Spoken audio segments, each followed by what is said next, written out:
This is the entire story of Huggy Wuggy, going all the way back to the toy's creation, all the way up until his latest appearance at the end of Chapter 4. Huggy Wuggy was a toy made by Playtime Co. in the year 1984, and his appearance actually has to do with how he functioned as a toy. Due to his long, slender body and Velcro straps on his hands, Huggy would be able to wrap his arms around children in order to hug them, giving kids a toy to love and also hug. But the Huggy Wuggy toy was so successful that it eventually became Playtime Co.'s mascot, and that's probably why we see him smack dab in the center of the room that we enter in Chapter 1. But the creation of the bigger bodies Huggy Wuggy had a few things you might not have noticed at first. The bigger bodies version of Huggy, which we see in the game, looks just like the toy, except for two things. This man is literally 18 feet tall and has different sets of teeth, presumably for eating meat, which is a common trait among the toys in Playtime Co. Boxy Boo has sharp teeth, Yarnaby has sharp teeth, and even Doughy morphed sharp teeth for himself when he was crashing out. And to add to this, we heard in a Project Playtime tape where Harley Sawyer went to see Boxy Boo, and he explicitly says that they were trying to get Boxy Boo used to eating meat. Many doors have opened today, thanks to you. Now, we need to start tailoring that appetite of yours to flesh. Where to start? Get me an update on the situation, which could be used as a theory that Huggy only attacked us because he was hungry, but now I'm getting ahead of myself. Huggy was designated to be Experiments 1170, which is extremely important because it has to do with the fact that he can't talk. Experiments 1160, 1163, and 1166, or otherwise known as Boxy Boo, Pianosaurus, and Yarnaby, all can't talk just like Huggy. And although they're technically successful experiments, Harley called Pianosaurus and Yarnaby failures. And although I'm not sure if he said anything about Boxy Boo, he was most likely called a failure too. Bars, by the way. But they aren't failures in terms of being able to do things, as Boxy Boo worked perfectly as a human garbage can, but rather they were deemed failures due to their lack of intelligence. All of them displayed animalistic qualities and pretty much ate anything they could get their hands on, with the exception of Yarnaby. However, because Huggy is only 4 experiments after Yarnaby, although he may have been mentally smarter, it seems that Playtime hadn't figured out how to get them to speak yet. And so Huggy Wuggy was created pretty early on in the Bigger Bodies initiative. And in a Chapter 2 tape, we hear a scientist describe Huggy with having both perfect obedience and sufficient intelligence. Experiment 1170, Huggy Wuggy, remains the optimal outcome due to his sufficient intelligence paired with maximum obedience. End of log. And so Huggy was at Playtime Co. for a few years, doing whatever they needed him to do and obeying their every command. And it would stay like this up until the Hour of Joy, which is when Huggy Wuggy turned on all of the employees, most likely due to Playtime Co.'s harsh treatment of the experiments. The prototype staged a rebellion where all the toys would kill everyone in sight at the same exact time, giving them not only the strength of all the toys, but also the element of surprise. And so, in the Hour of Joy tape, we first see Huggy standing with his arm up in what seems to be the main hub of Playtime Co. But as soon as the Hour of Joy started, he started moving to kill everybody. And although we don't know the exact count of how many people Huggy killed, it's at least in the tens and possibly even in the hundreds. But going into Chapter 1, we didn't know any of this information, and instead we're going in with a blank slate. The very first piece of information we get about Huggy Wuggy is the tape recorded by Leith Pierre, which warns us, saying that the factory is full of hidden motion triggers and other security measures. But he also says that those are their more tame security measures, foreshadowing that Huggy isn't just a statue. If you're seeing this, then you're trespassing. Yeah, we play this little tape on loop whenever we close the factory for the day. This facility is full of hidden motion triggers, which, once set off, will turn on the factory's emergency alarms and directly contact the authorities. And That's one of the more tame aspects of our security system. No spoilers.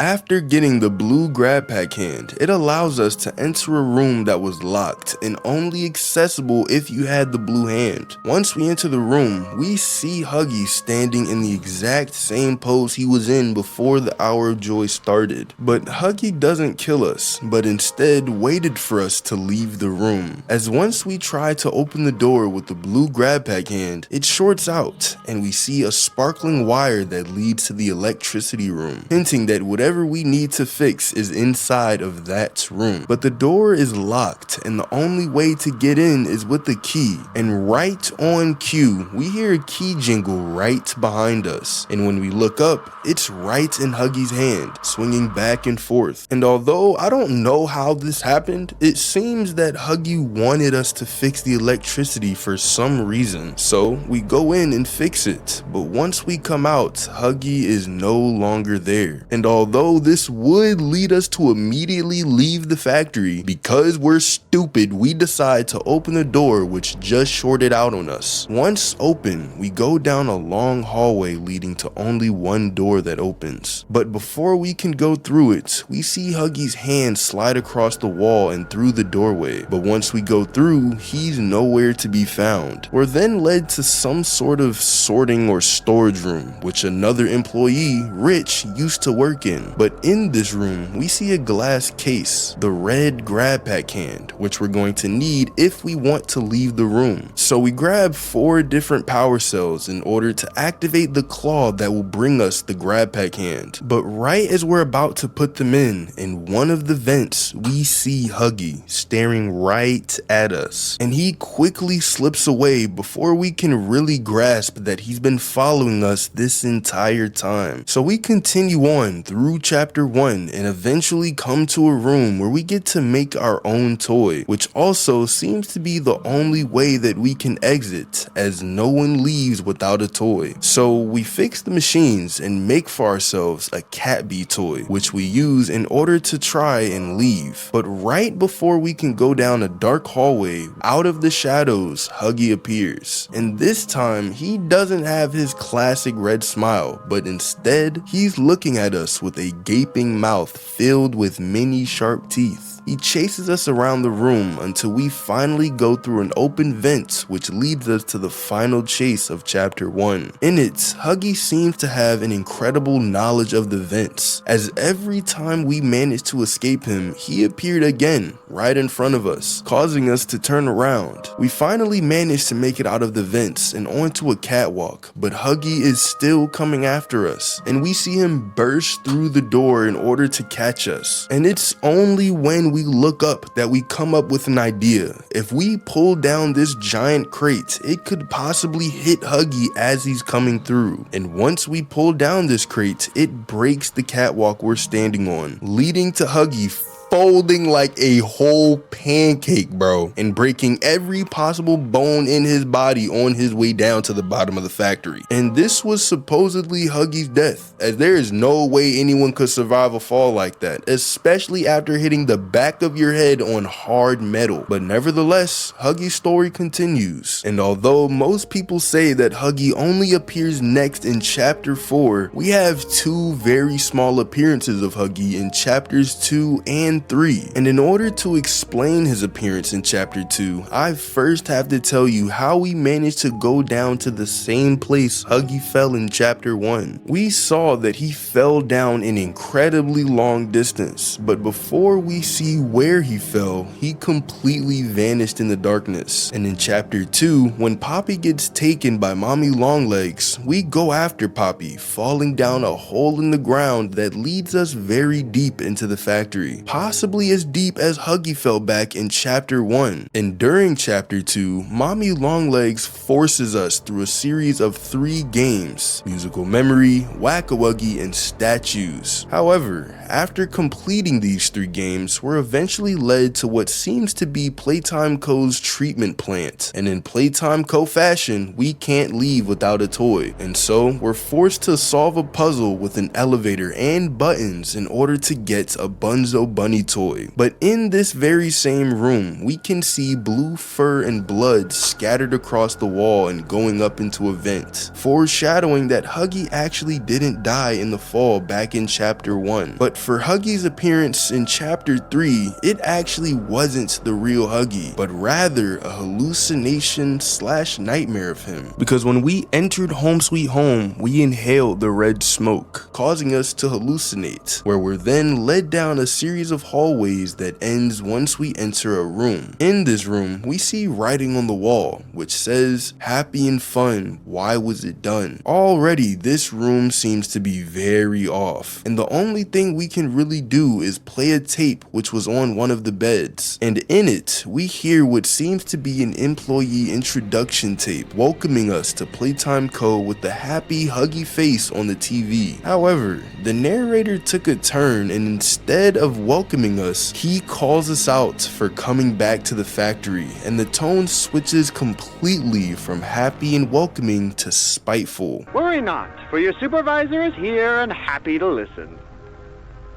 And should you come back years later, your conscience finally getting the better of you, may you descend into the dark and the dust, finding all that awaits you are incomprehensible horrors, each hungry for your return, each eager that they might find you. But this wasn't it, because Huggy then came out of the TV and chased us down the hallway. But it's impossible to survive, as when you made it down the hallway, you realized that it was changed into a dead end, which is when Huggy grabbed and ate us. But because it was a hallucination, we wake up in another area of Home Sweet Home, which seemed to be real, and we then continue on with chapter 3. And after killing Catnap, Poppy finally shows us the Hour of Joy tape, and in it we finally see that same pose we saw Huggy in chapter 1, the pose that he did right before the Hour of Joy, leading me to the question, why didn't he kill us when he first saw us? We had our guard completely down, and he could have killed us probably in a few seconds, so why not? Well, we know that the Hour of Joy was orchestrated by the prototype, and so Huggy seems to be under his control even now, as Dog Day tells us that he's the last of the smiling critters, and he was trying to fight his control while also telling us that the many smiling critters all obey the prototype in order to avoid either torture or death, which in return they're fed.